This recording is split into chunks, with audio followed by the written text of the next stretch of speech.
کی مٹی کو لوگ کھا کے شفا کہتے ہیں.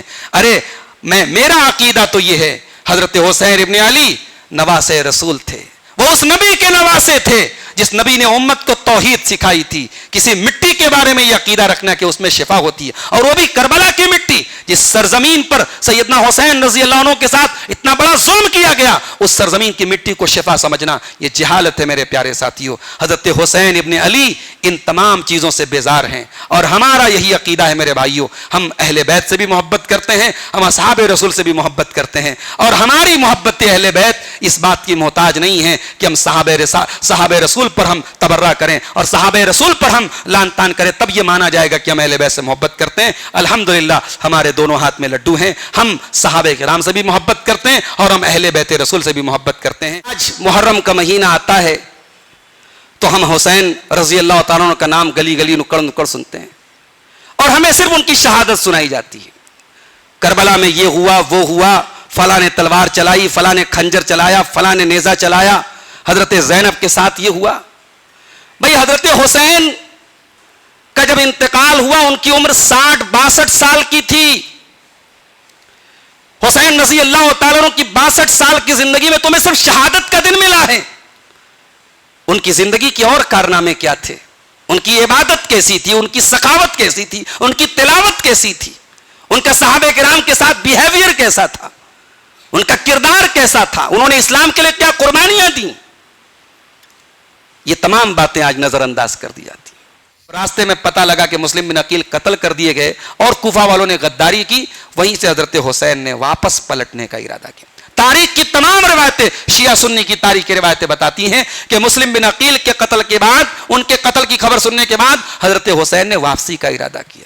اگر حضرت حسین حق کو بچانے کے لیے جا رہے تھے, اسلام قتل ہو رہا تھا, اسلام مٹ رہا تھا, اسلام کی موت ہو رہی تھی, اور اسلام کو زندہ کرنے کے لیے حضرت حسین جا رہے تھے, تو پلٹنے کا ارادہ کیوں کیا تھا؟ پتہ یہ چلا کہ حضرت حسین سمجھ گئے کہ جس بنیاد پر میں عمارت کھڑی کرنے جا رہا ہوں وہ بنیاد بہت کمزور ہے. جن غداروں نے میرے باپ کو نہیں چھوڑا, جن غداروں نے میرے بھائی حسن کو پریشان کیا, ان غداروں پر میں نے بھروسہ کر کے بہت بڑی غلطی کی, وہاں سے واپس جانے لگے.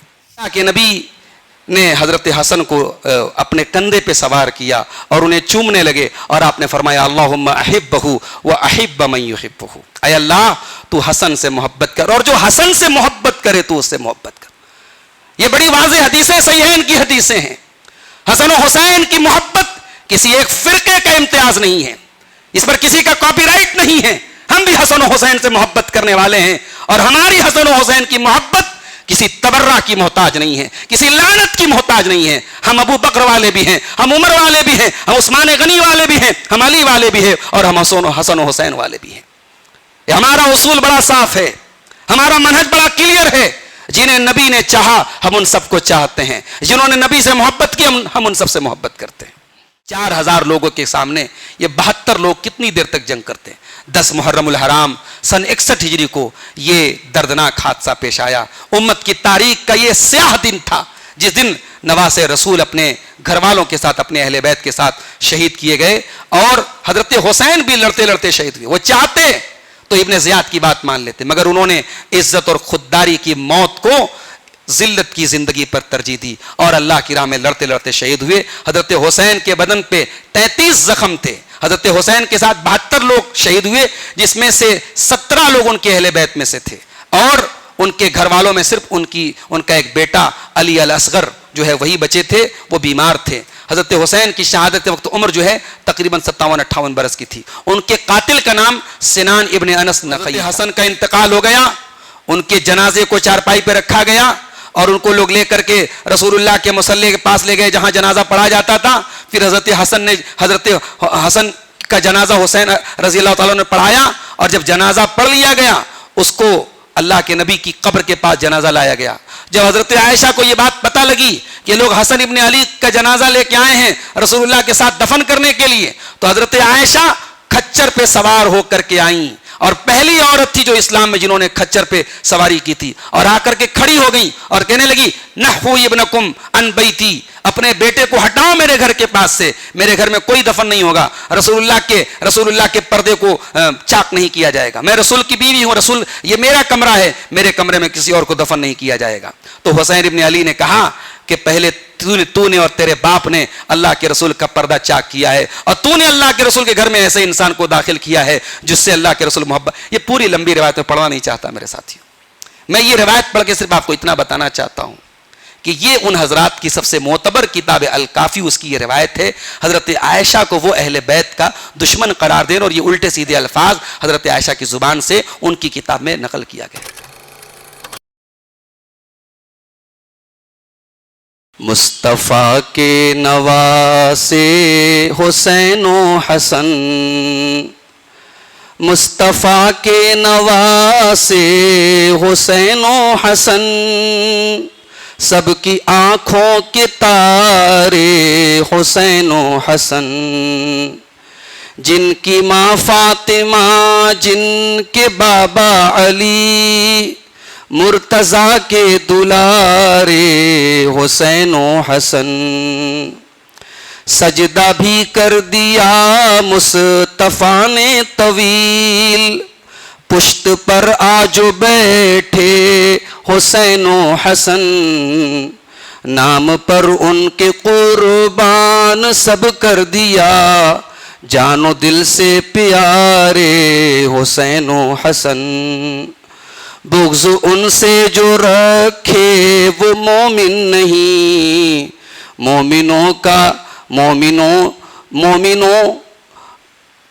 بغض ان سے رکھے جو وہ مومن نہیں، دل مسلمہ پکارے حسین و حسن.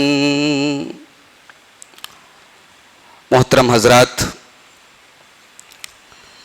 عظمت صحابہ و اہل بیت کے عنوان پر پچھلے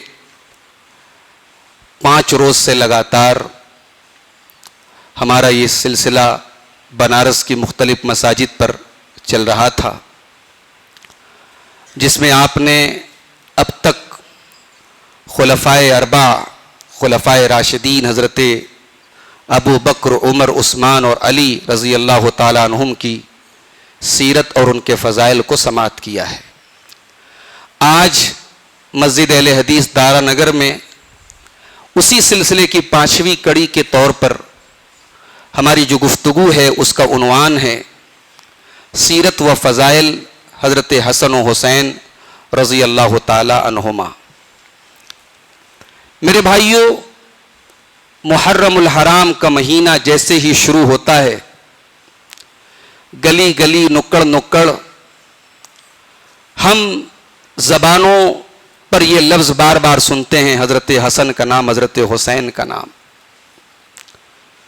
کبھی کبھی بعض دلوں میں یہ غلط فہمی بھی پیدا ہو جاتی ہے کہ حسن و حسین کے ماننے والے تو یہی لوگ ہیں جو ان کے نام کے نعرے لگا رہے ہیں، ان کے نام پہ بڑے بڑے پروگرام کر رہے ہیں، ان کے نام پہ کوئی سیاہ کپڑا پہن رہا ہے، کوئی ان کے نام پہ رو رہا ہے، کوئی ماتم کر رہا ہے. حسین و حسن کے ماننے والے تو یہی لوگ ہیں. سوال یہ ہوتا ہے کہ کیا حسن و حسین سے محبت رکھنے والا کیا ضروری ہے کہ وہ صحابہ کرام کے خلاف بغض رکھے؟ اور کیا جو صحابہ کرام سے محبت کرتا ہے اس کا حسن و حسین کے اوپر اس کا کوئی حق نہیں ہے، اس کو محبت نہیں کرنی چاہیے حسن و حسین سے؟ اور حسن و حسین رضی اللہ تعالیٰ عنہما کا صحیح مقام کیا ہے اور ہمارا ان کے بارے میں کیا عقیدہ ہونا چاہیے، کیا نظریہ ہونا چاہیے، ان تمام باتوں پر آج ہم روشنی ڈالیں گے انشاءاللہ. میں نے آپ کے سامنے خطبہ مسنونہ کے بعد جو آیت کریمہ پڑھی تھی، یہ قرآن کے 22ویں پارے کی ابتدائی آیت ہے، سورہ احزاب کی آیت نمبر 33 ہے، آیت نمبر 33 ہے. اگر آپ قرآن کھولیں گے، یہ تار تھوڑا سا اور نہیں ادھر آ سکتا ہے، بار بار ڈسٹرب کر رہا ہے.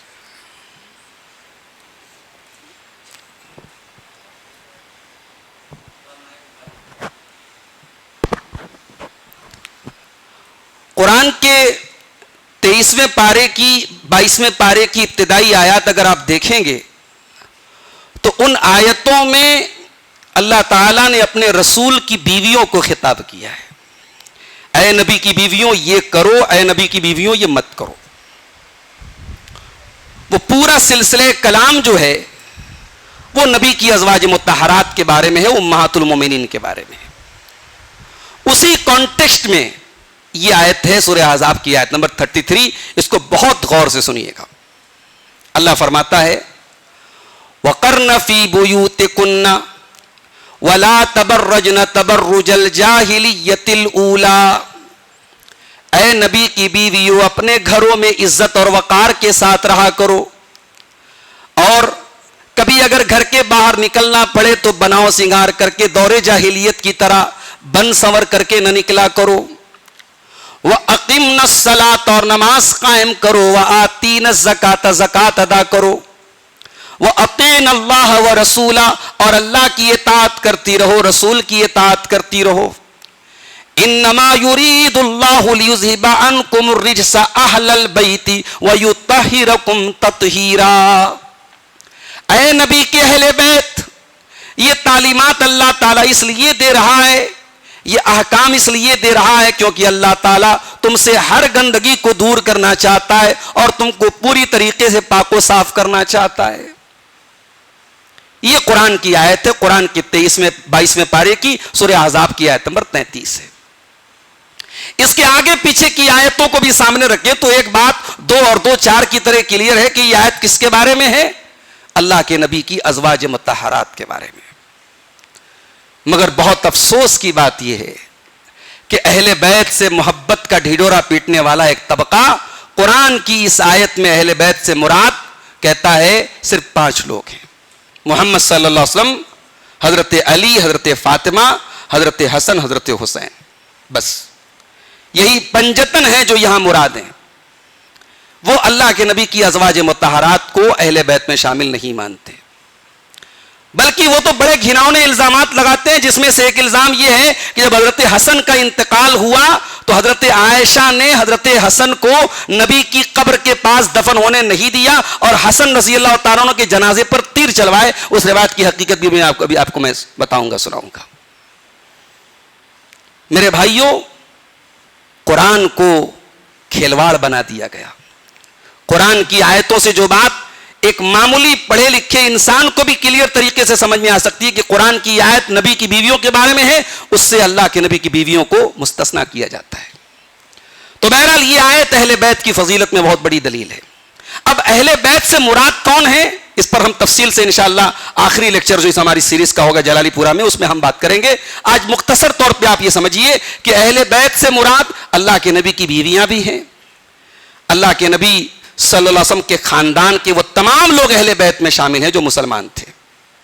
آپ کے دادا عبد المطلب کی اولاد میں سے جتنے لوگ مسلمان ہوئے وہ سب اہل بیت میں شامل. لہٰذا آپ کے چچا عباس بھی اہل بیت میں ہیں, ان کے بیٹے عبداللہ ابن عباس بھی اہل بیت میں ہیں, آپ کے چچا عقیل بھی اہل بیت میں سے تھے, چچا زاد بھائی عقیل بھی اہل بیت میں سے تھے. آپ کے دادا عبد المطلب کی خاندان کے تمام لوگ اہل بیت میں شامل ہیں, اور اہل بیت وہ ہیں جن کے اوپر صدقہ حرام ہے.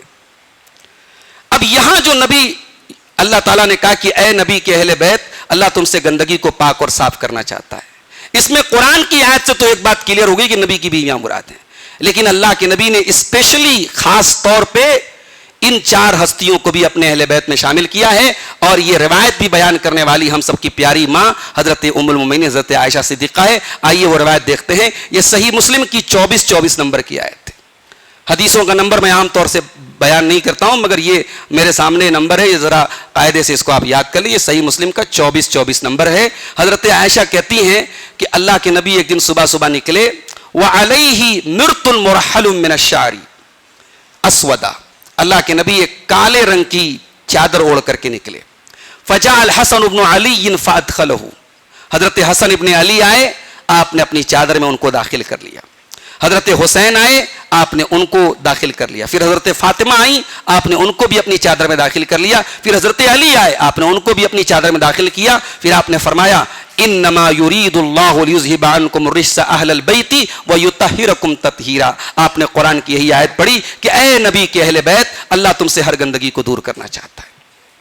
گویا قرآن کی اس آیت میں بظاہر تو نبی کی بیویاں ہی شامل ہیں, مگر اللہ کے پیارے نبی نے اپنی اس حدیث کے ذریعے حضرت حسن و حسین کو اور ان کے والدین سیدہ فاطمۃ الزہرا اور حضرت علی رضی اللہ تعالیٰ عنہ, ان تمام ہستیوں کو آپ نے اہل بیت میں شامل کیا ہے.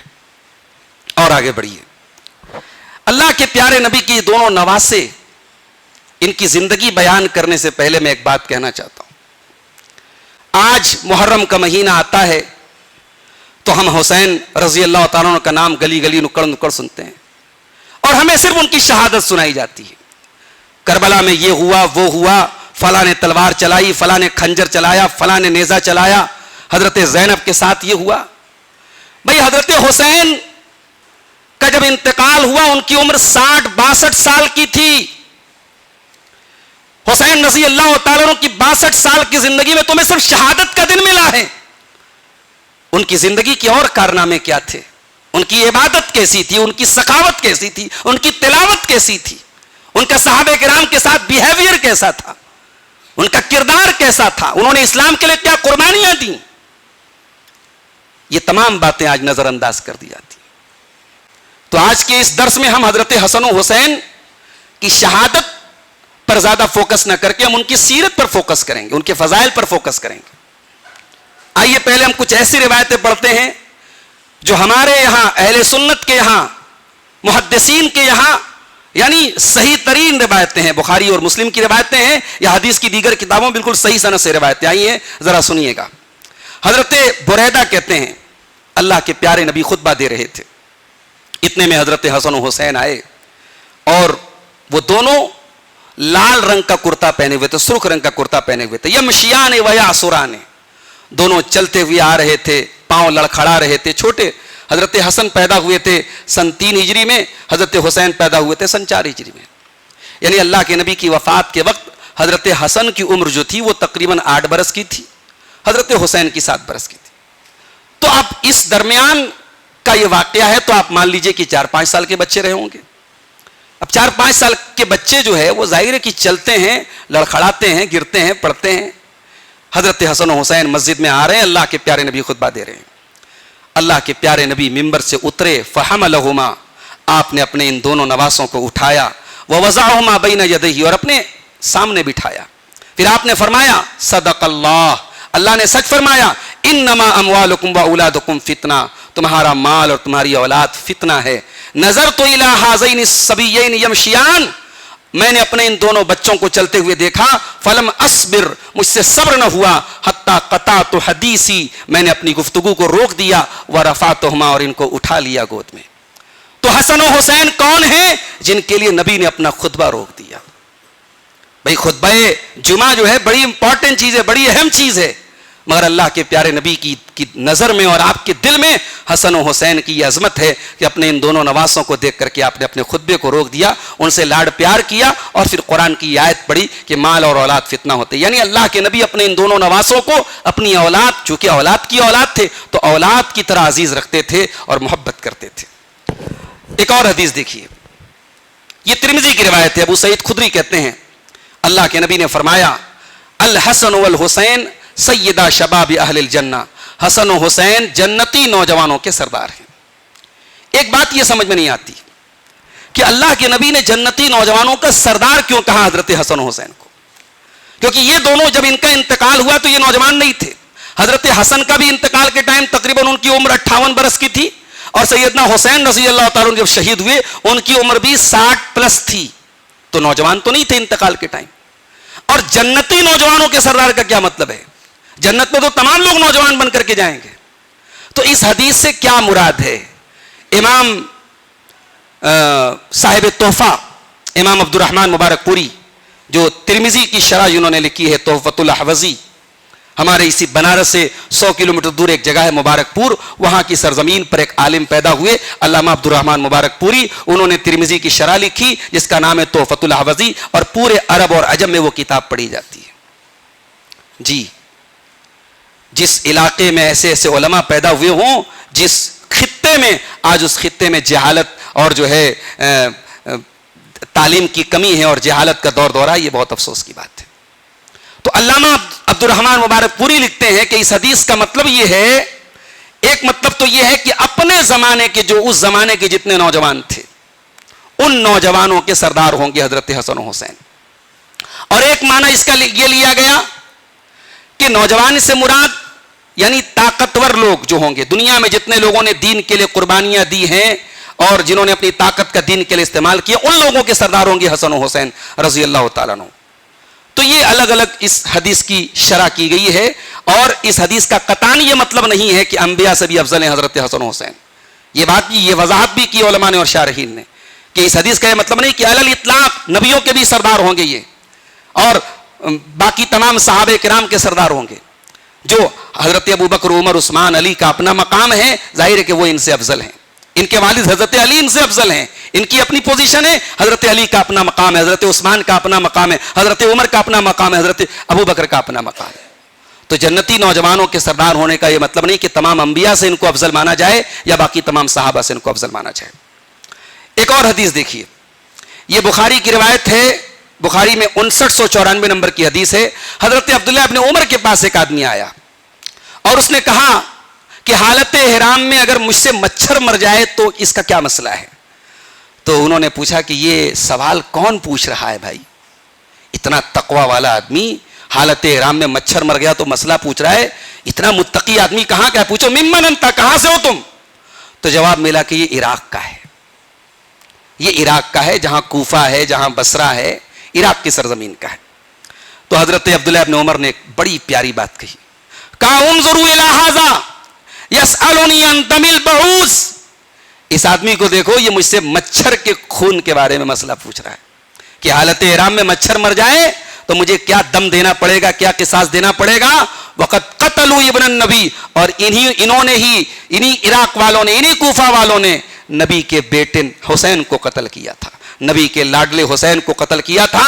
اور میں نے، حضرت عبداللہ ابن عمر کہتے ہیں، میں نے اللہ کے پیارے نبی کو یہ فرماتے ہوئے سنا ہے، ہما ریحانتا یا من الدنیا، حسن و حسین دنیا میں میرے دو پھول ہیں۔ یہ پوائنٹ نوٹ کیجئے، کسی دور میں کوئی واقعہ ہو، اس دور کے لوگ اس واقعے کے بارے میں زیادہ جانتے ہیں۔ حضرت عبداللہ ابن عمر واقعہ کربلا کے موقع پر اسی دور کے ہیں، اس واقعے کے شاہدین میں سے ہیں، اور انہوں نے اس واقعے کا ذمہ دار اہل عراق اور اہل کوفہ کو قرار دیا ہے۔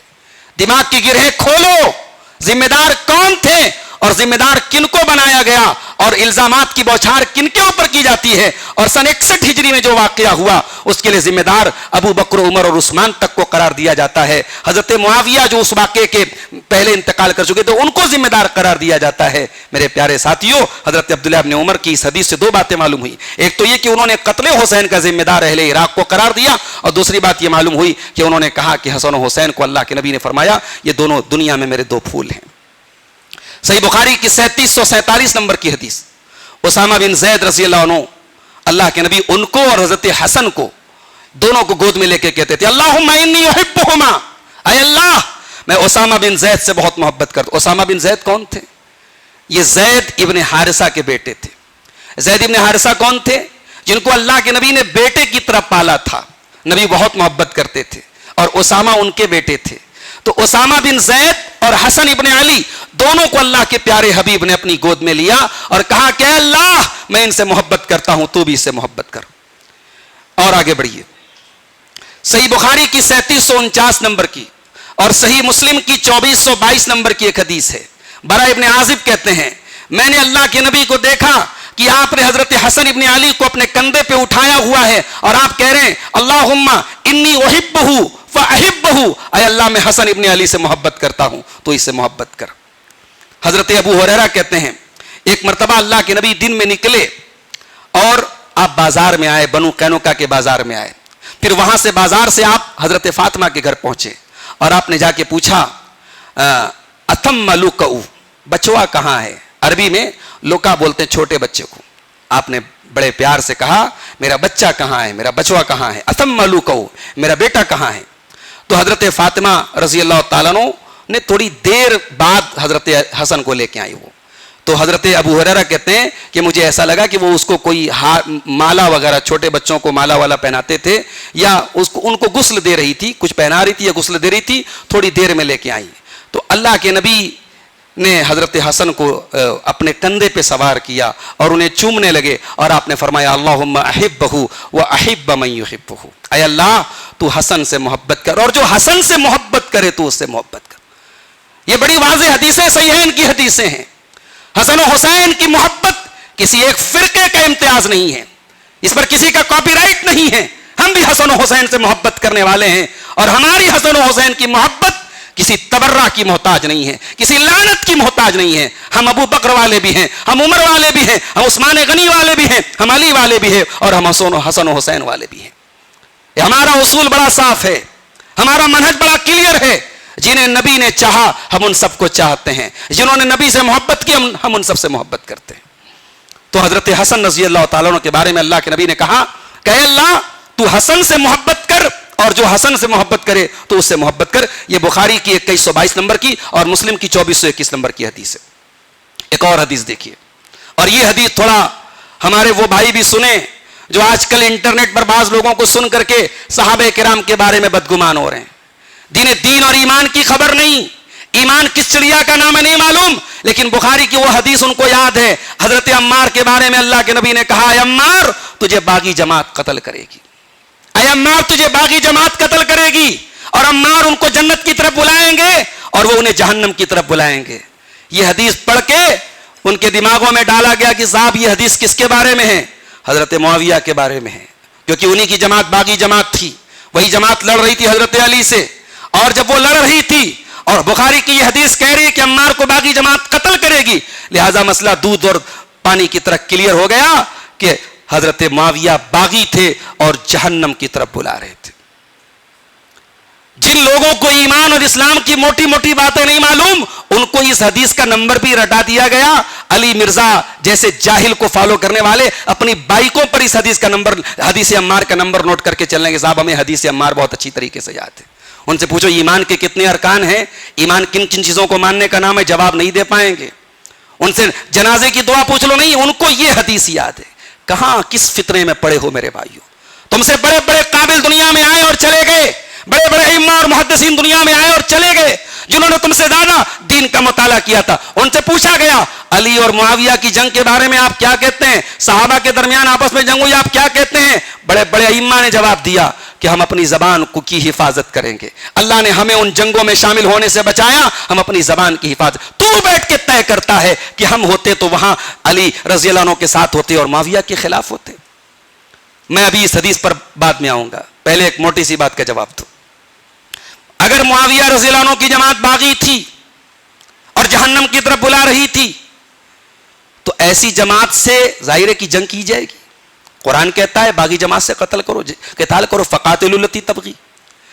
تو ظاہر ہے کہ جب حضرت معاویہ کی جماعت باغی تھی تو اب ایک سوال پیدا ہوتا ہے کہ کیا باغی جماعت سے صلح کرنا اچھا ہے؟ بالکل اچھا نہیں ہے بھائی، صلح اس سے کی جاتی ہے جو آدمی صحیح ہو۔ جب معاویہ رضی اللہ عنہ کی جماعت باغی تھی تو باغی سے تو جنگ کی جائے گی، حضرت علی نے ساری زندگی جنگ کی، مگر علی رضی اللہ عنہ کی شہادت کے بعد جب ان کے بیٹے حضرت حسن کے ہاتھ پر 40,000 لوگوں نے بیعت کر لی اور حضرت حسن لے کے نکلے اپنا لشکر، اور بخاری کی روایت ابھی میں پڑھ کے سناؤں گا، اتنا بڑا لشکر تھا، دور دور تک صرف فوج نظر آ رہی تھی۔ جنگ ہوتی تو ہزاروں لوگ مارے جاتے، ساری زندگی حضرت علی جنگ کرتے رہے حضرت معاویہ کے ساتھ، مگر حضرت حسن نے جب وہ جنگ کا جب وہ ماحول بنا تو حضرت معاویہ نے کہا تھا حضرت عمرو بن عاص سے کہ اے عمرو بن عاص، یہ جنگیں کب تک چلیں گی؟ کب تک مسلمان کا خون بہتا رہے گا؟ اور جب یہ لوگ مر جائیں گے ان کے بچوں کا کیا ہوگا، ان کی عورتوں کا کیا ہوگا؟ ذرا اپنے دل پہ ہاتھ رکھ کے بتاؤ، یہ بخاری کی روایت ہے۔ امت کی عورتوں کا درد، امت کے بچوں کا درد کیا اس انسان کے دل میں ہوگا جو قتل و خون خرابہ چاہتا ہو، جو باغی ہو، جو نعوذ باللہ جہنم کی طرف بلاتا ہو؟ حضرت معاویہ کے الفاظ بخاری کے اندر موجود ہیں، انہوں نے حضرت حسن کا وہ لشکر دیکھ کے کہا تھا حضرت عمرو بن عاص سے کہ اے عمرو بن عاص، قتل ہؤلاء ہؤلاء وہؤلاء وہؤلاء، اگر یہ لوگ ان کو قتل کرتے رہے، یہ لوگ ان کو قتل کرتے رہے، کب تک یہ قتل و خون خرابہ چلے گا؟ انہوں نے حضرت حسن کے پاس صلح کا پیغام بھیجا اور حضرت حسن نے صلح کی، اور یہ صلح حضرت حسن کی ان لوگوں کے چہرے پر زوردار تھپڑ ہے جو حدیث عمار کو بنیاد بنا کے حضرت معاویہ پر لان تان کرتے ہیں۔ میرا ایمان تو یہ ہے کہ حسن کسی باغی سے صلح نہیں کر سکتے، حسن کسی ایسے انسان کے ہاتھ پر صلح کر ہی نہیں سکتے جو جہنم کی طرف بلا رہا ہو۔ حسن رضی اللہ تعالیٰ عنہ کا صلح کرنا اس بات کی دلیل ہے کہ معاویہ رضی اللہ تعالیٰ عنہ باغی نہیں تھے۔ ہاں اختلاف تھا دونوں، حضرت علی کے درمیان حضرت معاویہ کے درمیان اختلاف تھا، اور اختلاف اس انجام تک پہنچا کہ جنگ ہوئی، مگر اختلاف کا مطلب ہمیشہ نفرت نہیں ہوتا, یہ بات یاد رکھیے. حضرت معاویہ حضرت علی سے نفرت نہیں کرتے تھے, حضرت علی حضرت معاویہ سے نفرت, اختلاف تھا, تنقید کرتے تھے, ایک دوسرے پر اعتراض کرتے تھے, مگر نفرت نہیں کرتے تھے. اور اس کی دلیل یہ ہے, کل کی تقریر میری جو حضرت علی کی فضیلت اور سیرت پر میں نے بیان کی ہے, اس میں آپ نے سنا ہوگا, یوٹیوب پر موجود, آپ سن لیجئے گا کہ جب حضرت معاویہ کے پاس آ کر کے ایک ایسا انسان جو حضرت علی کا خاص آدمی ہے, زرار ابن زمرہ, وہ آ کر کے حضرت علی کے اوصاف بیان کرتا ہے, ان کی دینداری, ان کے تقوی کی تعریف کرتا ہے, ان کی راتوں میں تہجد کا ذکر کرتا ہے, ان کی دنیا بیزاری کا ذکر کرتا ہے, تو حضرت معاویہ اتنا روتے ہیں کہ ان کی داڑھی آنسوں سے تر ہو جاتی ہے اور کہتے ہیں رحم اللہ ابو الحسن واللہ کان کذالک, اللہ کی قسم ابو الحسن ایسے ہی تھے. تمہیں سمجھ میں نہیں آئے گا یہ اختلاف کیسا تھا. ان ہستیوں کے درمیان نفرت نہیں تھی, یہ ایک دوسرے کا احترام کرتے تھے.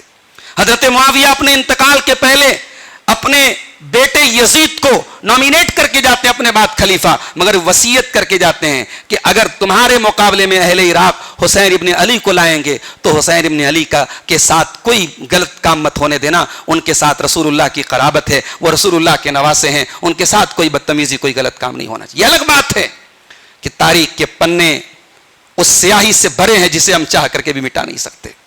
واقعہ کربلا ایک کڑوی اور تلخ حقیقت ہے. سیدنا حسین رضی اللہ تعالیٰ عنہ کا خون بہایا گیا, ان کے اہل بیت کو قتل کیا گیا, یہ کڑوی حقیقت ہے, مگر اس خون کی ذمہ داری حضرت معاویہ یا صحابہ کرام کے سر پہ ڈالنا, یہ میرے بھائیوں بہت بڑی ناانصافی ہے. آپ یہ حدیث دیکھیے, یہ حدیث صحیح بخاری کی 3746 نمبر کی حدیث ہے. حضرت ابو بکرہ کہتے ہیں کہ میں نے سنا اللہ کے پیارے نبی ممبر پہ تھے اور حسن ان کے پہلو میں کھڑے تھے. آپ ایک مرتبہ لوگوں کی طرف دیکھتے تھے, ایک مرتبہ حضرت حسن کی طرف دیکھتے تھے, اور آپ نے فرمایا ابنی ھذا سید, میرا یہ بیٹا سردار ہے, لعل اللہ یصلح بہ بین فئتین من المسلمین, اللہ تعالیٰ اس کے ذریعے مسلمانوں کی دو جماعتوں میں صلح کرائے گا. نبی نے اس صلح کی تعریف کی ہے اور نبی نے دونوں جماعتوں کو مسلمان مانا ہے.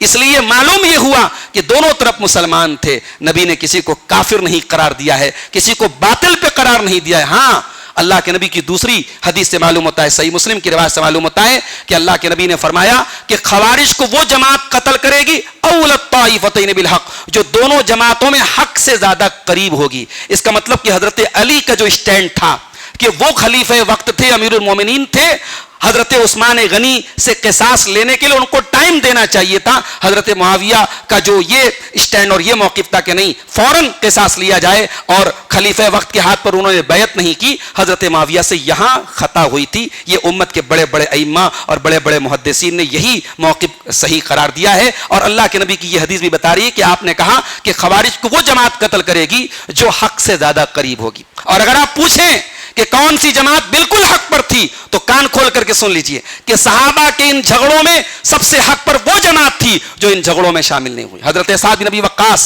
اور بہت سارے سینئر صحابہ ان دونوں جماعتوں میں شامل نہیں ہوئے, وہ اس جنگ میں شامل نہیں ہوئے, اور انہوں نے اس کو امت کے لیے بہت بڑا فتنہ قرار دیا, بہت بڑی آزمائش قرار دیا. علماء نے لکھا ہے کہ سب سے زیادہ حق پر اور صحیح طریقے پر وہی جماعت تھی جو اس خون خرابے سے بالکل دور ہٹی رہی. تو نبی نے تعریف کی, کہا کہ میرا یہ بیٹا سردار ہے, اللہ تعالیٰ اس کے ذریعے مسلمانوں کی دو جماعتوں کے درمیان صلح کرائے گا. اچھا, حضرت حسن دکھنے میں کیسے تھے؟ نبی کے جیسے دکھتے تھے. اب جب نبی کے جیسے دکھتے تھے تو پھر حسن و جمال کی ساری صفتیں اور سارے الفاظ یہاں پہ آ کے ختم ہو, کتنے خوبصورت رہوں گے آپ اندازہ لگائیے. حضرت حسن اللہ کے نبی کے جیسے دکھتے تھے. یہ صحیح بخاری کی 3750 نمبر کی حدیث ہے. حضرت ابو بکر نے حضرت حسن کو گود میں اٹھایا اور کہا بے ابی شبیہم بن نبی لیس شبیہم بی علی, میرے باپ تیرے اوپر قربان ہو جائیں, تو بیٹا علی کا ہے, دکھتا نبی کے جیسا ہے. تو بیٹا علی کا ہے مگر دکھتا تو نبی کے جیسا ہے. یہ الفاظ ابو بکر صدیق کے ہیں. او ابو بکر سے علی کی دشمنی ثابت کرنے والوں, او ابو بکر کو اہل بیت کا دشمن قرار دینے والوں, یہ بخاری اہل سنت کے قرآن کے بعد سب سے اوتھینٹک کتاب ہے صحیح بخاری, اس کی یہ روایت ہے. حضرت ابو بکر حضرت حسن کو پیار کر رہے ہیں, گود میں اٹھا کے کہہ رہے ہیں کہ میرے باپ تیرے اوپر قربان ہو, تو بیٹا علی کا ہے, دکھتا نبی کے جیسا ہے. اس کے بعد حضرت حسن کی سیرت کے بارے میں کچھ باتیں آپ سن لیجیے. حضرت حسن پیدا کب ہوئے؟ آپ 15 رمضان کو سن 3 ہجری کو پیدا ہوئے, اور جب آپ پیدا ہوئے تو حضرت علی رضی اللہ تعالیٰ عنہ نے ان کا نام حرب رکھا تھا. حرب مانے جنگ. حضرت علی بہادر آدمی تھے, بچوں کے نام بھی جنگ کے نام پہ رکھ رہے ہیں. بیٹا پیدا ہوا, پہلا بیٹا حضرت حسن بڑے بیٹے ہیں, انہیں کے نام پہ حضرت علی کو ابو الحسن کہا جاتا ہے. کیا نام رکھا؟ حرب نام رکھا. اللہ کے پیارے نبی نے آئے, کہا کہ میرا بیٹا مجھے دکھاؤ. پھر آپ نے پوچھا نام کیا رکھا؟ کہا کہ اللہ کے نبی میں نے حرب نام رکھا ہے. آپ نے کہا نہیں, بل ہوا حسن, میں اس کا نام حسن رکھ رہا ہوں, یعنی یہ نانا کا رکھا ہوا نام ہے. یہ مسند احمد کی صحیح روایت ہے. اور حسن و حسین کا عقیقہ تو باپ کرتا ہے نا, مگر اللہ کے پیارے نبی نے خود کیا ہے اپنے ان دونوں نواسوں کا عقیقہ. اسی لیے اہل علم لکھتے ہیں کہ اگر باپ بہتر ہے کہ باپ کرے, لیکن کسی کیس میں اگر نانا کرتا ہے کوئی حرج کی بات نہیں. اللہ کے پیارے نبی نے حسن و حسین کا عقیقہ کیا. یہ ابو داؤد کی صحیح روایت ہے کہ آپ نے ایک ایک میڑھا, 2 جانور کی قربانی, بچے کے عقیقے میں 2 جانور ذبح کیے جاتے ہیں, مگر آپ صلی اللہ علیہ وسلم نے ایک ایک میڑھا کیا تھا. اس کی وجہ کچھ بھی ہو سکتی ہے, ہو سکتا ہے اس وقت حالات بہت اچھے نہ رہے ہوں, تو آپ نے حضرت حسن کی پیدائش پر بھی ایک میڑھا, ایک دمبا کا عقیقہ کیا, اور حضرت حسین کی پیدائش پر بھی ایک دمبا آپ نے قربان کیا. حضرت حسن اللہ کے نبی کے جیسے دکھتے تھے, جیسا کہ ابھی میں نے آپ کو پڑھ کے سنایا. حضرت ابو بکر صدیق کی حدیث, اور حضرت انس بھی کہتے ہیں, حضرت انس وہ صحابی ہیں جو اللہ کے نبی کے بہت قریب رہتے تھے, وہ کہتے ہیں لم یکن احد اشبہ بالنبی صلی اللہ علیہ وسلم من الحسن ابن علی, حسن ابن علی سے زیادہ نبی کے جیسا کوئی دکھتا نہیں تھا. امام ذہبی کہتے ہیں حضرت حسن کے بارے میں, کان الامام الحسن ابن علی سیدا وسیما جمیلا عاقلا رزینا جوادا ممدحا خیرا دینا وریا محتشما کبیر الشان, کہ حضرت حسن ابن علی سردار تھے, خوبصورت تھے, عقل مند تھے, سمجھدار تھے, سخی تھے, قابل تعریف تھے, بھلائی کے کاموں میں حصہ لینے والے تھے, دیندار تھے, پرہیزگار تھے, بڑی اونچی شان والے تھے. حضرت حسن کے 15 بیٹے اور 8 بیٹیاں تھیں, ایک بڑا لمبا چوڑا پریوار تھا. حضرت حسن نبی اکرم کی تربیت میں پلے بڑھے ہیں. ظاہر ہے اللہ کے نبی کی اپنی کوئی اولاد نرینہ تو نہیں تھی. اللہ تعالیٰ کی قدرت دیکھیے, لوگ نسل پر مرتے ہیں کہ صاحب ہماری نسل نہیں رہے گی تو ہم مر جائیں گے. نبی کو اللہ تعالیٰ نے اولاد نرینہ نہیں دی, جو بچے ہوئے سب بچپن میں انتقال کر گئے. اور یہ اللہ کا ایک فیصلہ تھا, ما کان محمد ابا احد من رجالکم, محمد صلی اللہ علیہ وسلم کسی مرد کے باپ نہیں ہے. محمد کی اولاد میں کوئی ایسا نہیں ہے جو مرد بنا ہو, جو بچے پیدا ہوئے سب بچپن میں انتقال کر گئے. تو یہ قرآن کی آیت کہہ رہی ہے کہ محمد صلی اللہ علیہ وسلم کسی مرد کے باپ نہیں ہیں, ولیکن رسول اللہ و خاتم النبیین, وہ اللہ کے رسول و آخری نبی ہیں. تو اللہ کے نبی اپنے ان نواسوں کو بیٹے کی طرف پالتے تھے. نبی کی تربیت میں پلے اور بڑے حسن و حسین. ایک مرتبہ مسجد میں صدقہ کی کھجوریں آئی ہوئی تھی, حضرت حسن ابن علی کھیل رہے تھے, اور انہیں کیا معلوم کہ کھجور کیسی ہے. انہوں نے کھجور کو اٹھایا اور منہ میں ڈال لیا. پیارے رسول کی نظر پڑی. آپ چاہتے تو بچے سے کے ہاتھ سے وہ کھجور, اس کے منہ میں سے کھجور نکال کے پھینک دیتے, لیکن اس سے تربیت نہ ہوتی. بچوں کو صرف مار دینا, پیٹ دینا, ان کے ہاتھ سے کوئی چیز چھین لینا, یہ کافی نہیں ہے. تربیت کا تقاضا یہ کہ آپ بتائیں کہ کیا صحیح ہے کیا غلط ہے.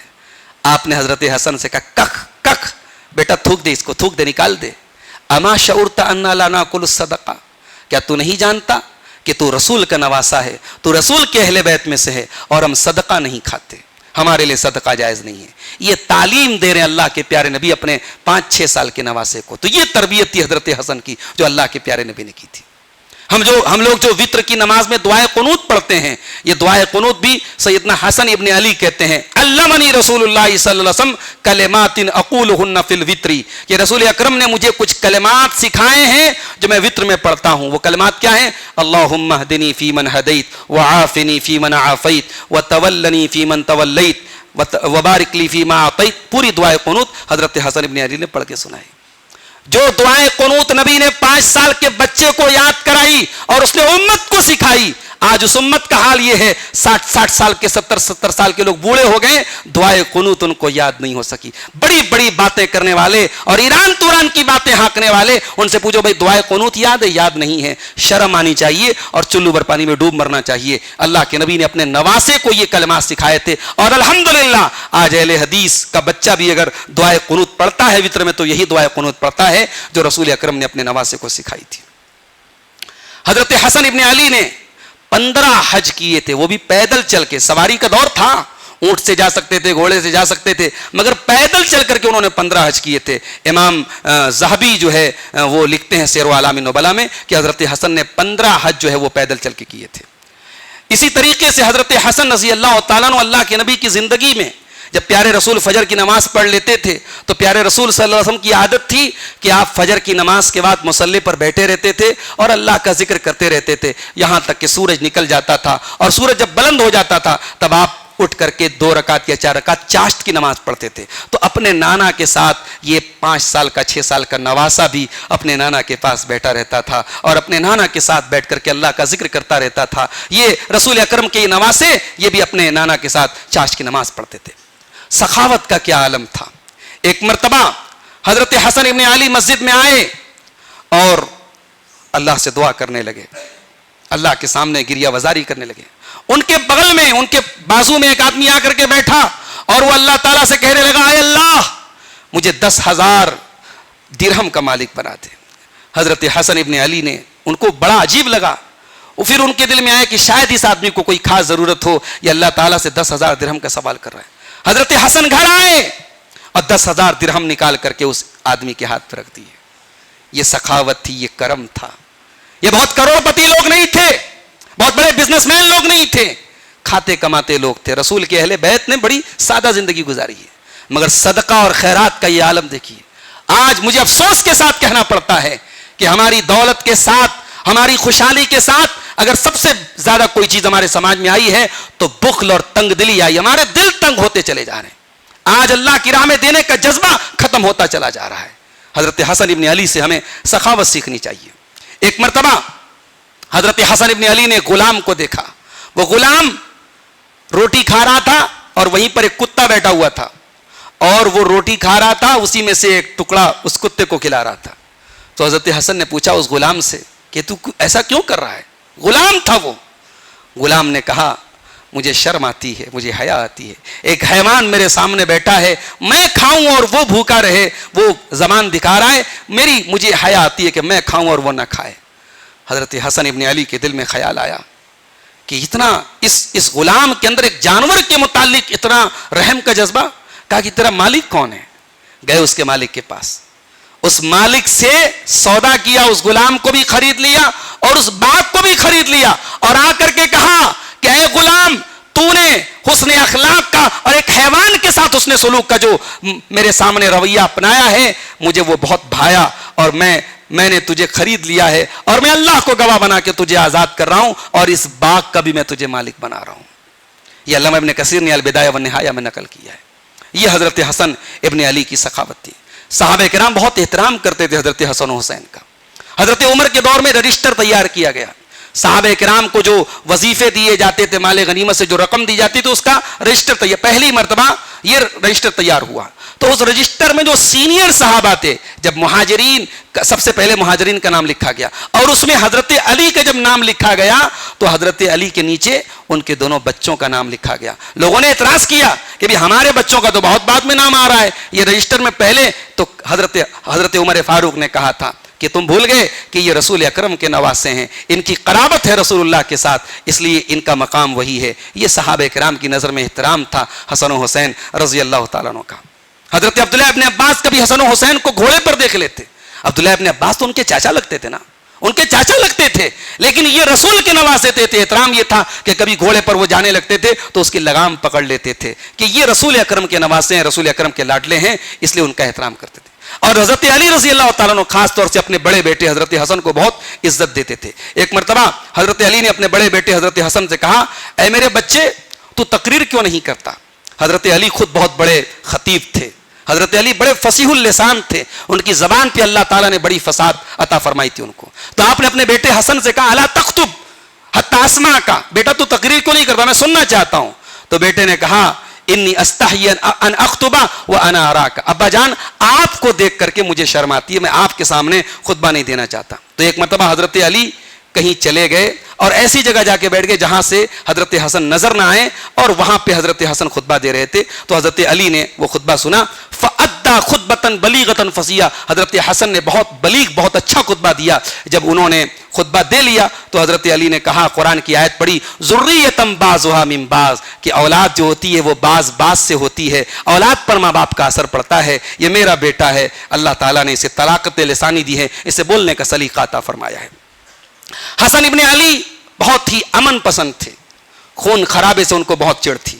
اپنے والد کے ساتھ جنگ صفین میں شامل ہوئے، جنگ جمل میں شامل ہوئے، مگر ہر موقع پر اپنے والد کو یہی کہتے رہے کہ ابا جان کوئی اور راستہ ہو تو نکال لیا جائے، یہ جنگ نہیں ہونی چاہیے، یہ لڑائی نہیں ہونی چاہیے۔ حضرت حسن کا ایک جملہ نوٹ کیجئے، وہ کہتے ہیں واللہ ما احببت منذ علمت ما ينفعني وما يضرني، جب سے میں سمجھدار ہوا ہوں، جب سے میں یہ جاننے لگا ہوں کہ میرے لیے کیا اچھا ہے کیا برا ہے، میں نے کبھی نہیں چاہا ان اتولا امر امت محمد، کہ مجھے محمد صلی اللہ علیہ وسلم کی امت کی ذمہ داری ملے، الا ان یحراق فی ذلک محجمۃ الدم، اور کسی کا خون اس راستے میں بہے، کسی ایک انسان کا خون بہے اور مجھے امت کی ذمہ داری ملے، میں کبھی گوارا نہیں کروں گا۔ یہ حسن ابن علی کا مزاج تھا۔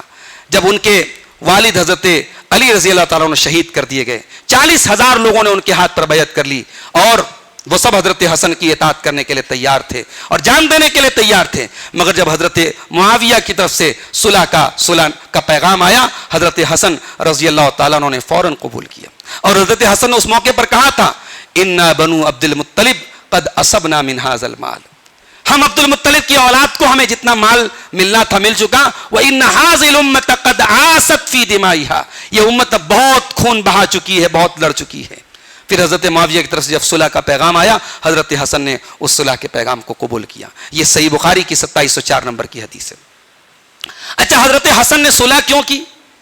کوئی اس سے یہ نہ سمجھے کہ حضرت حسن نعوذ باللہ کمزور تھے، بزدل تھے، مقابلہ نہیں کر سکتے تھے۔ حضرت حسن خود کہتے ہیں قد كانت جماجم العرب فی یدی، عرب کے بڑے بڑے سورما میرے پاس تھے، یحاربون من حاربت، جس سے میں جنگ کرتا وہ جنگ کرتے، وَيُسَالِمُونَ مَنْ سَالَمْتُ، جس سے میں صلح کرتا وہ صلح کرتے، فَتَرَكْتُهَا ابْتِغَاءَ وَجْهِ اللَّهِ، لیکن میں نے چھوڑ دیا، میں نے لڑائی چھوڑ دی، میں نے جنگ چھوڑ دی، میں نے حکومت چھوڑ دی اللہ کی رضا کے لیے، وَحَقْنِ دِمَاءِ امت محمد صلی اللہ علیہ وسلم، اور امت محمدی کا خون بہنے سے بچ جائے، امت محمدی کا خون رک جائے، اس مقصد کے تحت میں نے یہ صلح کی ہے۔ حضرت حسن کی خلافت کا جو ٹائم تھا، حضرت علی کی شہادت کے بعد تقریباً 7 مہینے 11 دن تک وہ خلیفہ رہے، اور اس کے بعد انہوں نے حضرت معاویہ کے ہاتھ پہ صلح کر لی۔ حضرت حسن کا انتقال کیسے ہوا؟ تاریخ میں یہ روایتیں بھی ملتی ہیں کہ حضرت حسن کو ان کی بیوی نے زہر دیا۔ ان کی بیوی کا نام تھا جعدہ بنت اشعث، کہا جاتا ہے کہ ان کی اس بیوی نے ان کو زہر دیا، اور الزام لگایا جاتا ہے کہ نعوذ باللہ حضرت معاویہ نے ان کو زہر دلوایا تھا۔ علامہ ابن خلدون کہتے ہیں کہ جو یہ بات نقل کی گئی کہ حضرت معاویہ نے حضرت حسن کو زہر دلوایا ہے، فَهُوَ مِنْ أَحَادِيثِ الشِّيَّعِ، یہ شیعہ کی احادیث ہے، حاشا لمعاویہ من ذالک، حضرت معاویہ کا دامن اس سے پاک ہے۔ حضرت ابو نعیم کہتے ہیں کہ جب حضرت حسن کا آخری ٹائم آیا تو بہت گھبرائے ہوئے تھے، تو ایک آدمی ان کے پاس آیا اور کہا کہ یا ابا محمد ما ھذا الجزا، اے ابو محمد اتنے گھبرائے کیوں ہیں؟ تو کہا کہ آپ اتنے گھبرائے ہوئے کیوں ہیں؟ آپ کی روح آپ کے بدن سے نکلنے والی ہے، آپ اپنے والدین علی اور فاطمہ کے پاس جانے والے ہیں، اپنے نانا جناب محمد رسول اللہ صلی اللہ علیہ وسلم کے پاس جانے والے ہیں، اپنے چچا حمزہ اور جعفر کے پاس جانے والے ہیں، آپ کو اتنا گھبرانے اور پریشان ہونے کی کیا ضرورت ہے؟ جب یہ تسلی بھرے الفاظ جب سنائے گئے تو حضرت حسن جو ہے وہ ان کو تھوڑا سا سکون ملا، اور حضرت حسن کے سوتیلے بھائی تھے حضرت محمد ابن حنفیہ، حضرت علی کے بڑے بیٹے تھے، ان کا کہنا ہے کہ حضرت علی کی جب شہادت ہوئی تو وہ 58 سال کے تھے، اور اسی عمر میں حضرت حسن کا انتقال ہوا، اور اسی عمر میں حضرت حسین شہید کیے گئے۔ تو حضرت علی کے انہوں نے قتل کا لفظ استعمال کیا، حضرت حسین کے لیے قتل کا لفظ استعمال کیا، لیکن حضرت حسن کے لیے موت کا لفظ استعمال کیا۔ یہ صحیح روایت ہے۔ تو اس سے معلوم ہو رہا ہے کہ حضرت حسن کی جو موت تھی وہ طبعی موت تھی، اور زہر والی بات جو ہے یہ صحیح نہیں ہے۔ اچھا، اب انتقال ہو گیا تو اب یہ ایک کہانی گڑی گئی کہ صاحب حضرت حسن یہ چاہتے تھے کہ وہ اللہ کے نبی کے قبر کے پاس دفن کیے جائیں، حضرت معاویہ نے حضرت عائشہ نے ان کو دفن ہونے نہیں دی۔ آئیے وہ روایت دیکھتے ہیں، شیعہ کی بہت مشہور کتاب ہے یہ الکافی اس کا نام ہے. جیسے ہمارے یہاں صحیح بخاری کا درجہ ہے, ان کے یہاں الکافی کا درجہ ہے. یہ کلینی کی کتاب ہے, اس میں ان کی سند کے ساتھ یہ روایت پیش کی کہ ذرا سنیے یہ روایت اور دیکھیے کہ حضرت عائشہ کے بارے میں اور صحابہ کے بارے میں ان کی سوچ کیا ہے. کہتے ہیں کہ جب حسن ابن علی کا آخری ٹائم آیا تو انہوں نے اپنے بھائی حسین سے کہا کہ اے میرے بھائی, میں تمہیں ایک وصیت کرتا ہوں, اس کو یاد کر لو. جب میرا انتقال ہو جائے تو مجھے تیار کر دینا, میرا جنازہ تیار کر دینا, اور پھر مجھے اللہ کے رسول کے پاس لے کے جانا تاکہ میں اللہ کے نبی سے باتیں کر سکوں. پھر میری ماں فاطمہ علیہ السلام کے پاس مجھے لے کے جانا, اور پھر مجھے واپس لے کے مجھے بقی میں دفن کر دینا. اور یاد رکھو سیصیبنی من الحمیرہ, مجھے حمیرہ سے تکلیف پہنچے گی. حمیرہ حضرت عائشہ کا لقب تھا. حمیرہ کے معنی ہوتے گوری عورت, خوبصورت عورت. حضرت عائشہ کو اللہ کے نبی پیار سے حمیرہ کہتے تھے. یہ ظالم, یہ بدبخت حضرت حسن کی زبان سے یہ الفاظ نکلوا رہے ہیں کہ حضرت حسن اپنی نانی کے لیے اور اس امت کی ماں کے لیے یہ جملہ استعمال کر رہے ہیں. اللہ کے نبی کی بیوی, ہم سب کی پیاری ماں, اور حضرت حسن کی تو نانی ہوئی, ان کے لیے کیا لفظ استعمال کر رہے ہیں؟ اپنے بھائی حسین سے کیا کہہ رہے ہیں کہ مجھے حمیرہ سے تکلیف پہنچے گی. اور لوگ جانتے ہیں کہ حمیرہ کتنی بڑی دشمن ہے اللہ کی اور اس کے رسول کی اور اس کی آل کی, اور ہم اہل بیت کی کتنی بڑی دشمن. یہ کلینی کی الکافی کی روایت میں پڑھ کے سنا رہا ہوں. اور اتنا ہی نہیں, آگے لکھا ہے جب حضرت حسن کا انتقال ہو گیا, ان کے جنازے کو چارپائی پہ رکھا گیا اور ان کو لوگ لے کر کے رسول اللہ کے مصلی کے پاس لے گئے جہاں جنازہ پڑھا جاتا تھا. پھر حضرت حسن کا جنازہ حسین رضی اللہ تعالیٰ نے پڑھایا, اور جب جنازہ پڑھ لیا گیا اس کو اللہ کے نبی کی قبر کے پاس جنازہ لایا گیا. جب حضرت عائشہ کو یہ بات پتہ لگی کہ لوگ حسن ابن علی کا جنازہ لے کے آئے ہیں رسول اللہ کے ساتھ دفن کرنے کے لیے, تو حضرت عائشہ کھچر پہ سوار ہو کر کے آئیں, اور پہلی عورت تھی جو اسلام میں جنہوں نے کھچر پہ سواری کی تھی, اور آ کر کے کھڑی ہو گئی اور کہنے لگی نحو ابنکم عن بیتی, اپنے بیٹے کو ہٹاؤ میرے گھر کے پاس سے, میرے گھر میں کوئی دفن نہیں ہوگا, رسول اللہ کے پردے کو چاک نہیں کیا جائے گا, میں رسول کی بیوی ہوں, یہ میرا کمرہ ہے, میرے کمرے میں کسی اور کو دفن نہیں کیا جائے گا. تو حسین ابن علی نے کہا کہ پہلے تو نے اور تیرے باپ نے اللہ کے رسول کا پردہ چاک کیا ہے, اور تو نے اللہ کے رسول کے گھر میں ایسے انسان کو داخل کیا ہے جس سے اللہ کے رسول محبت. یہ پوری لمبی روایت میں پڑھنا نہیں چاہتا میرے ساتھیوں, میں یہ روایت پڑھ کے صرف آپ کو اتنا بتانا چاہتا ہوں کہ یہ ان حضرات کی سب سے معتبر کتاب الکافی, اس کی یہ روایت ہے.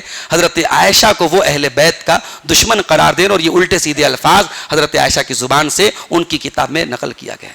خلاصہ کیا ہے, صحیح بات کیا ہے کہ حضرت حسن ابن علی کے جب انتقال کا ٹائم آیا تو انہوں نے اپنے بھائی حسین سے کہا کہ اماں عائشہ کے پاس جانا اور اجازت لینا کہ میں چاہتا ہوں کہ اللہ کے نبی کے حجرے میں مجھے دفن کر دیا جائے, اگر اماں عائشہ اجازت دے تو مجھے دفن کرنا, ورنہ کوئی بات نہیں, عام قبرستان میں مجھے دفن کر دینا. تو حضرت عائشہ نے فوراً اجازت دی تھی, کہا کہ اچھی بات ہے, یہ میرے لیے عزت اور شرف کی بات ہے, رسول اللہ کے نواسے میرے حجرے میں دفن کیے جائیں. لیکن یہ انتقال کے وقت تو حضرت عائشہ فوراً تیار ہو گئی اور اجازت مل گئی, لیکن جب جنازہ لے کر کے آئے تو امام ابن عبد البر کہتے ہیں الاستیاب میں کہ مروان ابن حکم نے اعتراض کیا. کیوں اعتراض کیا وہ بھی سن لیجئے. انہوں نے کہا کہ عثمان غنی کا جنازہ بے غور و کفن پڑا تھا 2 دن تک, اور ان کو پھر دفن کیا گیا جو ہے بقی کے قبرستان میں, اور حسن ابن علی کو یہاں دفن کیا جائے, ہم اس بات کی اجازت نہیں دیں گے. تو وہ ایک عصبیت والا معاملہ تھا, جو بنو امیہ اور بنو ہاشم میں ایک قسم کی عصبیت چلتی تھی, خاندانی رقابت چلتی تھی, وہ خاندانی جھگڑا والا معاملہ آ گیا کہ حضرت عثمان نہیں دفن ہوئے تو ہم ان کو دفن ہونے نہیں دیں گے. جب اس طریقے کا معاملہ آیا تو دیگر صحابہ نے حضرت حسین کو سمجھایا کہ رہنے دو, حضرت حسن کو بقی میں دفن کر دو, کسی طریقے کا کوئی فتنہ نہ ہو تو بہتر ہے. حضرت حسن تو یہی چاہتے تھے کہ امن اور چین اور سکون قائم رہے, لہٰذا ان کو بقی میں دفن کیا گیا. اس کے بعد اب چونکہ وقت زیادہ ہو رہا ہے, حضرت حسین ابن علی کے بارے میں بھی چند باتیں سن لیجئے. حضرت حسین پیدا ہوئے ہیں سن 4 ہجری میں 5 شعبان کو, اور ان کا نام بھی حضرت علی نے حرب رکھا تھا, لیکن اللہ کے نبی نے ان کا نام چینج کر کے حسین رکھا. ان کا بھی عقیقہ اللہ کے پیارے نبی نے کیا, اور عقیقے میں ایک دمبا ذبح کیا. حضرت حسین ابن علی رضی اللہ تعالیٰ عنہ بہت علم والے تھے, اور انہوں نے اپنے نانا سے کئی روایتیں بیان کی ہیں, اور حضرت حسین سے ان کی اولاد میں ان کے بچوں میں حضرت حسین کے بیٹے علی زین العابدین جنہوں کہا جاتا انہوں نے روایت کیا, ان کی ایک بیٹی فاطمہ تھی انہوں نے روایت کیا, اور اسی طریقے سے امام اکرمہ, امام شعبی اور کئی محدثین اور تابعین نے حضرت حسین سے روایتوں کو بیان, ان کی بیٹی سکینہ نے بھی ان سے حدیثوں کو بیان کیا ہے.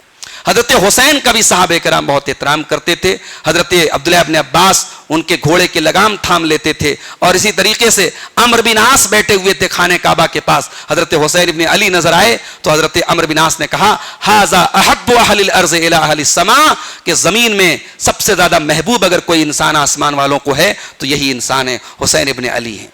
حضرت حسین جب حضرت معاویہ کا انتقال ہوا اور ان کی وصیت کے مطابق یزید کو خلیفہ منتخب کیا گیا, یزید کے ہاتھ پر بیعت کی گئی, تو حضرت حسین اس سے خوش نہیں تھے. بلکہ میں آپ کو ایک بات اور بتا دوں کہ حضرت حسن نے جب صلح کی حضرت معاویہ سے تو اس صلح پر بھی حضرت حسین خوش نہیں تھے.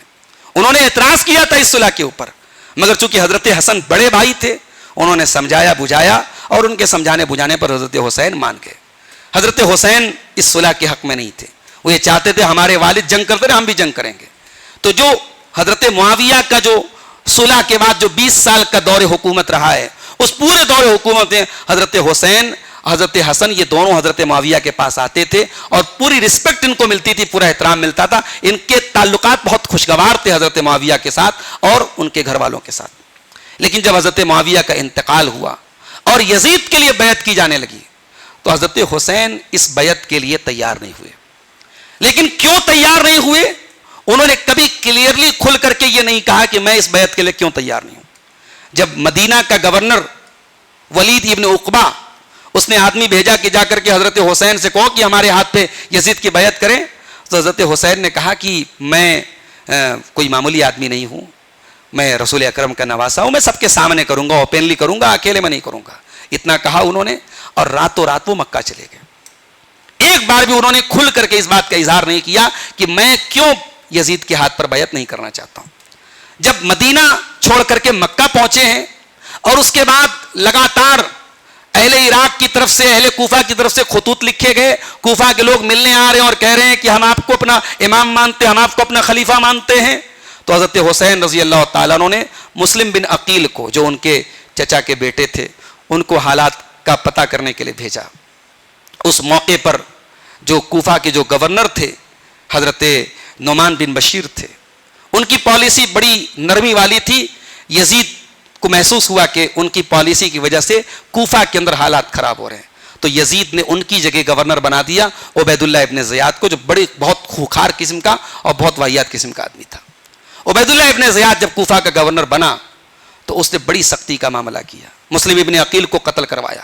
اور جتنے لوگوں نے حضرت حسین رضی اللہ عنہ کو خط لکھا تھا یا مسلم بن عقیل کے ہاتھ پر بیعت کی تھی, سب کو وارننگ دے دی کہ کسی نے بھی اگر بغاوت کے الفاظ نکالے یا اس طریقے کا کچھ اظہار کیا تو پھر اس کا کام ختم کر دیا جائے گا. اور وہ عراق, وہ کوفہ کی سرزمین جو حضرت حسین کو خط لکھ کر کے وفاداری کا اعلان کر رہی تھی, پل بھر میں عبید اللہ ابن زیاد کے ایک تقریر کو سننے کے بعد اور اس کی ایک دھمکی کو سننے کے بعد سب نے پالا بدل دیا اور عبید اللہ ابن زیاد کے ساتھ ہو گئے. حضرت حسین ابن علی رضی اللہ تعالیٰ عنہ عراق کے لیے نکل چکے تھے, اپنے بال بچوں کو لے کر, اپنے گھر والوں کو لے کر کے وہ مکہ سے عراق کے لیے, کوفہ کے لیے نکلے تھے. جب حضرت حسین نکل رہے تھے, بڑے بڑے صحابہ نے, ان کے سینئر صحابہ نے, ان کے گھر میں جو لوگ سینئر لوگ تھے, حضرت عبداللہ ابن عباس تھے, ان سے عمر میں بڑے تھے, ان سے سینئر تھے, عبداللہ ابن عمر تھے, وہ بھی ان سے سینئر تھے, ان تمام لوگوں نے ان کو سمجھایا, کہا کہ نہیں, یہ عراق والے بھروسے کے قابل نہیں, انہوں نے آپ کے بھائی کے ساتھ وفا نہیں کی, آپ کے باپ کے ساتھ وفا نہیں کی, آپ ان کی بات پر اعتبار نہ کریں, آپ کی بڑی عزت ہے اسلامی سماج میں, آپ یہی مکے میں رہیں, آپ کو کوئی نقصان نہیں پہنچے گا. مگر حضرت حسین ابن علی رضی اللہ تعالیٰ عنہ نے ان تمام لوگوں کے مشورے کے باوجود اور ان کی نصیحتوں کے باوجود انہوں نے کہا کہ نہیں, میں ارادہ کر چکا ہوں, میں جا رہا ہوں. اور اب اگر آپ یہاں پہ یہ کہتے ہیں کہ حضرت حسین اپنے نانا کا دین بچانے کے لیے جا رہے تھے, تو پھر شیعہ حضرات کا اعتراض تو بالکل صحیح ہے کہ صاحب, نانا کا دین خطرے میں تھا اور بچانے والے صرف 72 لوگ تھے, باقی تو تمام لوگ جو ہے انہوں نے سمجھوتا کر لیا تھا. تو ایسا نہیں تھا. حضرت حسین کا اپنا اسٹینڈ کیا تھا, وہ یزید کے مقابلے میں اپنے آپ کو خلافت کا زیادہ حقدار سمجھتے تھے, وہ مطمئن نہیں تھے یزید کے خلاف, یہ تو فیکٹ ہے, اس سے کوئی اختلاف نہیں کر سکتا. لیکن ہاں, جب انہوں نے یہ دیکھا کہ میں جس بیس پر میں یہ اپنے دل میں یہ ارادہ کر رہا ہوں کہ عراق کے لوگ میرے ساتھ ہیں, کوفہ کے لوگ میرے ساتھ ہیں, جب راستے میں پتہ لگا کہ مسلم بن عقیل قتل کر دیے گئے اور کوفہ والوں نے غداری کی, وہیں سے حضرت حسین نے واپس پلٹنے کا ارادہ کیا, تاریخ کی تمام روایتیں، شیعہ سنی کی تاریخ کی روایتیں بتاتی ہیں کہ مسلم بن عقیل کے قتل کے بعد، ان کے قتل کی خبر سننے کے بعد حضرت حسین نے واپسی کا ارادہ کیا. اگر حضرت حسین حق کو بچانے کے لیے جا رہے تھے، اسلام قتل ہو رہا تھا، اسلام مٹ رہا تھا، اسلام کی موت ہو رہی تھی، اور اسلام کو زندہ کرنے کے لیے حضرت حسین جا رہے تھے، تو پلٹنے کا ارادہ کیوں کیا تھا؟ پتہ یہ چلا کہ حضرت حسین سمجھ گئے کہ جس بنیاد پر میں عمارت کھڑی کرنے جا رہا ہوں وہ بنیاد بہت کمزور ہے. جن غداروں نے میرے باپ کو نہیں چھوڑا، جن غداروں نے میرے بھائی حسن کو پریشان کیا، ان غداروں پر میں نے بھروسہ کر کے بہت بڑی غلطی کی، وہاں سے واپس جانے لگے. لیکن مسلم بن عقیل کے بھائیوں نے کہا کہ نہیں، اب ہم جائیں گے، حالات کا سامنا کریں گے، اور اگر موقع آیا تو ہم جنگ کریں گے اور جان دے دیں گے جس راہ میں ہمارے بھائی مسلم بن عقیل نے جان دے دی. چنانچہ یہ لوگ چلے، اور راستے میں کربلا جب یہ انہوں نے پڑاؤ ڈالا ہے، اور محرم کا مہینہ تھا وہ، اور وہاں جب انہوں نے جا کر کے پڑاؤ ڈالا ہے تو 4000 کی فوج لے کر کے عمر بن سعد وہاں پہنچا عبید اللہ ابن زیاد کے آرڈر پر، اور کافی ڈسکشن ہوا، بات چیت ہوئی. حضرت حسین ابن علی نے ان کے سامنے 3 آفر رکھے. کہا کہ مجھے واپس مکہ جانے دو، یا پھر مجھے کسی سرحد پر بھیج دو، میری فیملی کو واپس مکہ بھیج دو، مجھے کسی سرحد پر بھیج دو، یا پھر تیسرا آپشن یہ، مجھے شام بھیجو یزید کے پاس، میں یزید سے بات کروں گا. بعض روایات میں یہ الفاظ ہیں، میں یزید کے ہاتھ پر اپنا ہاتھ رکھ دوں گا. یہ تبری کے اندر اور ابن الاسیر وغیرہ کے اندر جو تاریخ کی، ہمارے ہاں اہل سنت کے جو تاریخ کی مشہور کتابیں، سب میں یہ الفاظ موجود ہیں. یہ 3 آپشن بڑے معقول تھے جو حضرت حسین نے رکھے تھے.